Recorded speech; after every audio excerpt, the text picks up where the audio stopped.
Hai Closeters, Welcome back to Closet Hijab World YouTube channel. Bareng aku Vira dan aku Dila di segmen Hijab Your World. di mana kita akan ngobrolin tentang keseharian muslimah.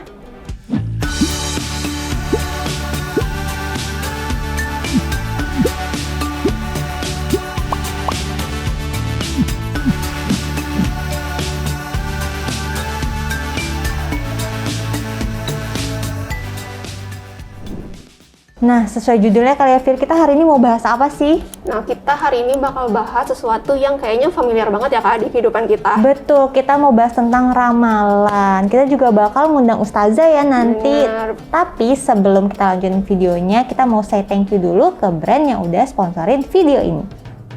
Masih suka bingung pakai baju apa setiap mau keluar rumah? Kayaknya kamu harus punya Uniqlo Dress Waffle Crewneck ini. Dengan desain basic bertekstur waffle, dress ini cocok banget dipadukan dengan item apapun. Karena bahannya dari kapas dan polyester, dress ini juga nyaman dipakai untuk beragam aktivitas loh. Kamu bisa temukan produk ini dengan harga diskon di Closet Store. Yuk langsung cek ke website closetstore.com. Nah, ngomongin ramalan nih Kak, Dila sendiri percaya nggak sih sama zodiak? Ih, percaya banget, apalagi waktu masih kecil gak sih Fir? Kita suka ngeliat kalau teman kita zodiaknya apa gak sih, biar kita tahu sifatnya mereka tuh gimana. Apalagi dulu waktu masih zamannya langganan majalah nih Kak, halaman pertama yang dibuka tuh selalu halaman zodiak gak Iya, sih? bener-bener. Biar kita lihat gimana sih seminggu ke depan tuh bakal gimana nih zodiak kita. Padahal kita juga nggak tahu ya itu yang bikin beneran orang yang bisa ngeramal apa enggak Bener, gitu. siapa tahu kan cuman ngarang aja Iya, atau cuma gimana kan ngarang kita aja. nggak tahu, tapi kayak percaya banget gitu ya Iya, Kak. iya. Terus ngomong-ngomong soal ramalan ya Fir, kemarin denger nggak sih berita tentang Mbak Rara yang kemarin jadi pawang hujan di MotoGP? Itu sempat memberikan ramalan lagi nih buat anaknya Bapak Ridwan Kamil, Eril. Katanya sebelum kemarin diputuskan bahwa sudah meninggal, itu Mbak Rara sempat bilang Eril ini sudah bahagia di alam sana gitu. Lalu itu sempat dapat teguran gitu Fir dari pihak MUI, katanya tolong jangan buat kegaduhan gitu. Nah makanya sebenarnya aku masih bingung sih kalau untuk ramalan ini, soalnya pernah dengar-dengar juga sebenarnya dalam Islam itu Nabi pernah juga membuat ramalan. Iya Kak, namanya nubuat Nabi kan. Makanya jadi tuh bingung sebenarnya ramalan tuh boleh nggak sih di dalam Islam itu? Betul. Nah daripada kita bingung-bingung, mending kita langsung tanya ke ustazah aja kali ya Fir. Mungkin kita langsung aja kali ya Kak ke pertanyaan-pertanyaan kita nih. Sebenarnya kita udah penasaran banget, boleh nggak sih kita tuh percaya sama ramalan kayak mungkin ramalan zodiak dan lain sebagainya? Iya, percaya dengan ramalan ya. Ramal itu kan berarti memperkirakan, dan bahkan ada juga kalau ramal jadinya menentukan sesuatu hal ke depan, dan itu hal yang gaib. Kalau yang terkait dengan gaib, maka hati-hati nih, nggak bisa sembarangan kita langsung memutuskan. Dalam Al-Quran itu Allah berfirman, A'udzubillahi minasyaitonirrajim, la ya'lamu man fis samawati wal ard. Nggak ada yang mengetahui yang di langit maupun di bumi al-ghaibah, sesuatu yang gaib. Ya, illallah, kecuali Allah. Jadi memang nggak ada yang bisa, siapapun itu orangnya, yang mengetahui yang terjadi di kemudian hari. Ya, kalau sekiranya ramalan ini sudah menentukan secara pasti apa yang akan terjadi, ini sudah melampaui batas. Ya, karena kapasitas manusia ini kan ada batasnya. Yang menentukan segala-galanya adalah Allah. Jadi yakin dan berkaitan dengan masalah gaib, penentuan gaib yang di kemudian hari itu jelas haram dan tidak diperbolehkan. Karena melewati dari batasan kemampuan manusia ya, itu seperti itu. Nah Ustazah, mungkin Iya. agak berbeda dari ramalan yang lain. Kalau misalnya ramalan cuaca itu gimana hukumnya dalam Islam? Iya, masih dengan kalimat ramal ya, berarti ramalan cuaca. Yang diharamkan adalah yang terkait dengan hal-hal yang gaib, itu jelas haram. Tapi kalau ramalan cuaca itu kan kadang kalau ada orang yang sudah melakukan penelitian, kemudian melakukan pengecekan gitu ya ke angkasa, itu kan ada hasilnya perakiraan cuaca. Jadi dikira-kira. Nah kalau itu masih diperbolehkan, karena kalau perakiraan cuaca itu dia tidak terkait dengan gaib. Kenapa begitu? Karena kalau hasil dari perakiraan cuaca, ini kan orang yang memahaminya di bidang itu, dia memiliki alat khusus ya, yang dia bisa menembus ke angkasa, kemudian disitulah melihat mungkin ketebalan awan sehingga akan menghasilkan hujan. Prediksi dari dari angkasa ke bumi jaraknya berapa lama. Nah, itu kemudian bisa diperkirakan. Perakiraan cuaca di jam sekian di hari ini akan turun hujan. Nah, itu dilandasi bukan dengan hal-hal yang gaib, tapi memang ada ilmunya.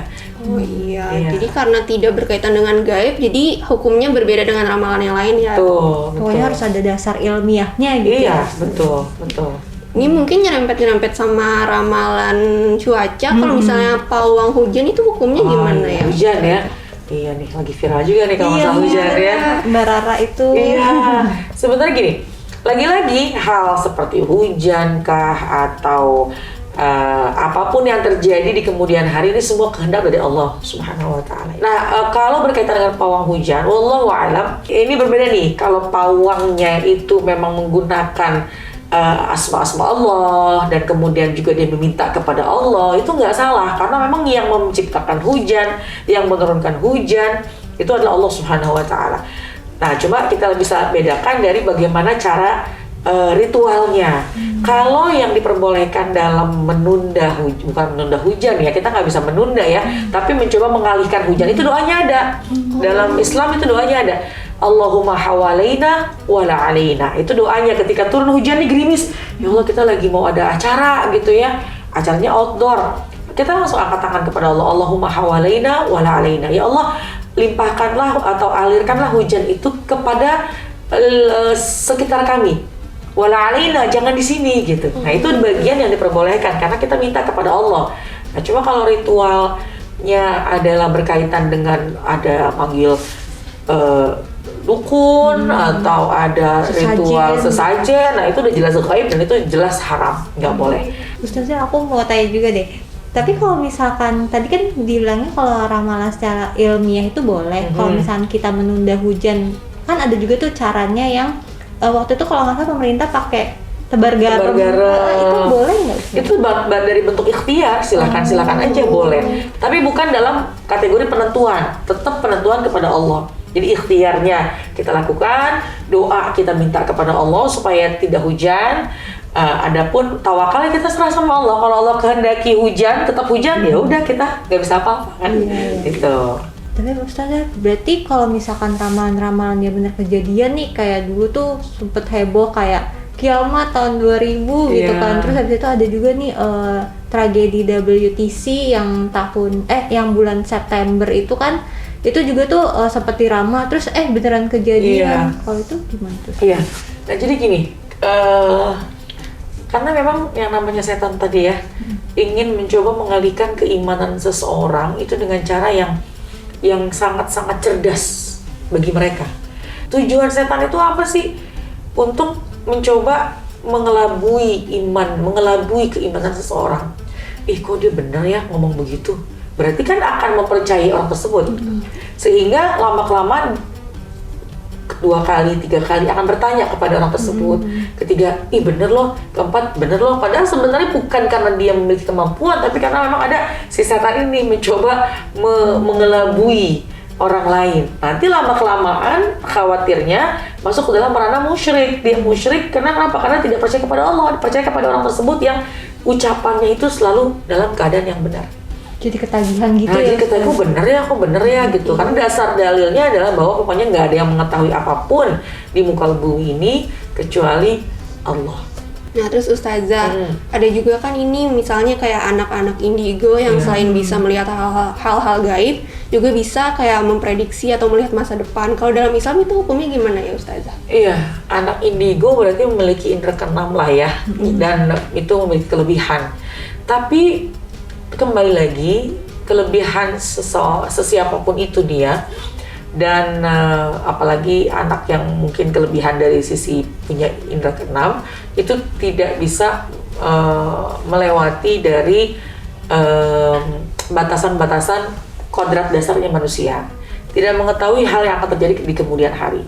Karena gini, kehidupan itu ada kehidupan dunia yang sekarang nih kita berkumpul di sini, dan sebenarnya di alam gaib pun juga ada kehidupan. Cuma kita tidak bisa melihat kehidupan mereka. Nah, ini tertutup di tabirnya. Tapi mereka bisa melihat kita. Nah, mungkin kelebihan yang dilihat oleh orang yang anak-anak yang indigo atau memiliki kelebihan itu ya bisa melihat kehidupan di alam gaib. Tapi sekali lagi, hal itu tidak terkait dengan penentuan pada masa yang akan datang. Itu hanya dalam batasan bisa melihat atau terbuka kehidupan-kehidupan yang gaib. Karena punya kelebihan. Aku mau tanya lagi deh Ustaz. Iya. Kalau misalkan, tapi yang makhluk-makhluk yang di alam gaib itu sebenarnya bisa melihat masa depan juga nggak sih Ustazah? Karena kan sebenarnya mereka itu di antara tadi yang saya sampaikan di awal itu dalil Al-Quran ya, bahwasannya tidak ada yang mengetahui. Fis samawati wal ard, di langit di bumi, semua makhluk nggak ada yang tahu. Al-ghaibah, hal-hal yang gaib. Ya, kalau kita ngelihat mereka gaib, lalu si gaib ini ngelihat masa depan apa? Nah, tentu gaib juga, karena yang namanya gaib ini dia tidak terlihat. Jadi kita melihat kehidupan gaib itu kan nggak kelihatan ya. Kita tidak bisa melihat kehidupan yang kasat mata kita nih nggak kelihatan nih. Nah, itu kita nggak bisa. Dan juga bagi mereka, makhluk-makhluk gaib pun juga tidak bisa mengetahui apa yang akan terjadi kemudian hari. Karena kemudian hari itu adalah sesuatu yang gelap, sesuatu yang gaib, itu maksudnya. Jadi kita, bahkan makhluk gaib sekalipun tidak bisa mengetahui apa yang akan terjadi di kemudian hari. Illallah, kecuali hanya Allah. Terus Ustazah ini masih ada hubungannya sedikit dengan prediksi masa depan. Kan biasanya ada nih ramalan-ramalan arti mimpi gitu ya Ustazah. Iya. Jadi kayak kita mimpi sesuatu terus kayak di masa depan kalau mimpi ini artinya bakal ini gitu. Kalau gitu dalam Islam itu hukumnya kayak gimana? Dalam Islam memang ada mentakwil mimpi, mengartikan mimpi. Tapi mimpi itu ada 3. Pertama, seseorang bermimpi apabila memang petunjuk dari Allah. Dia tidur kemudian bermimpi, mimpinya itu sebuah petunjuk. Tapi dengan syarat ketika dia mau tertidur, dia sudah berwudu, dia dengan baca-bacaan, sebelum tidur dia melakukan sholat istikharah, minta kepada Allah, maka besar kemungkinannya mimpinya itu sebagai petunjuk. Yang kedua, mimpi sebagai bisikan-bisikan setan. Nah ini yang yang jangan sampai kita dapetin itu gitu, yang sehingga bisikan kesehatan itu menjadikan keyakinan kita itu akan terjadi. Nah, itu bisa kita hindari.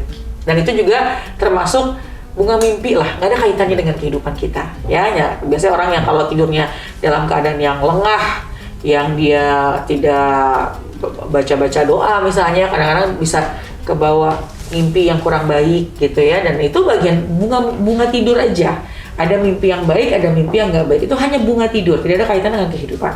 Dan yang ketiga, mimpi itu adalah apabila terjadi mimpi ketika dia memiliki kehidupan di alam sadar, kemudian terbawa sampai alam tidur. Misalnya nih, kita lagi nonton film yang bikin nangis. Seru banget. Akhirnya sampai ke bawah mimpi, sampai juga ikut nangis, mimpinya sedih. Itu nggak ada kaitan dengan kehidupan selanjutnya. Cuma karena ke bawah emosi kita, dari yang sadar kemudian tidur ke bawah. Terus kalau misalnya kita cara taunya itu tuh merupakan petunjuk Allah sama cuma mimpi biasa, itu kita ada ahli yang bisa kita tanyakan gitu?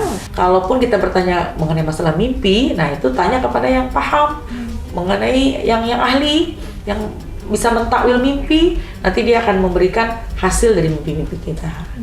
Tapi jangan bertanya, lalu ke depan apa yang terjadi? Nggak akan bisa jawab, karena itu hanya Allah yang tahu. Nah terus Ustazah, di dalam Islam kan ada nubuat yang dikeluarkan oleh para nabi. Kalau itu bedanya dengan ramalan-ramalan lainnya itu apa ya Ustazah? Iya, baik. Jelas ya, dalam tingkatan manusia, ada manusia seperti kita, ini manusia biasa kita ya, dan tentunya ada para nabi ya, dan nabi itu adalah juga diantaranya para rasul yang memang diutus oleh Allah untuk menyampaikan risalah. Nah tentu ketika para nabi ini diutus untuk menyampaikan risalah, yang diucapkan, yang diungkapkan, ini bukanlah dari dirinya, tapi itu semua wahyu dari Allah Subhanahu wa Ta'ala. Jadi bisa dijadikan pegangan ya. Tapi kalau sekiranya ramalan, itu kan manusia biasa yang melibatkan ilmu gaib tadi, dan jelas ini yang dikhawatirkan kalau kita percayai, nanti bahkan jadi timbul musyrik. Jelas jauh perbedaannya. Wah, tadi obrolannya udah banyak banget ya, Fir. Kita juga udah lebih jelas gitu tentang ramalan-ramalan. Nah, mungkin bisa minta kesimpulannya juga kali ya Ustazah. Jadi ramalan dalam Islam tuh sebenarnya gimana sih? Iya. Baik, ramalan ya. Yang namanya ramalan ini adalah hal-hal penentuan di kemudian hari. Dan itu tidak ada seorang pun yang bisa menentukan secara pasti, karena hanya Allah lah yang mengetahui apa yang akan terjadi di kemudian hari.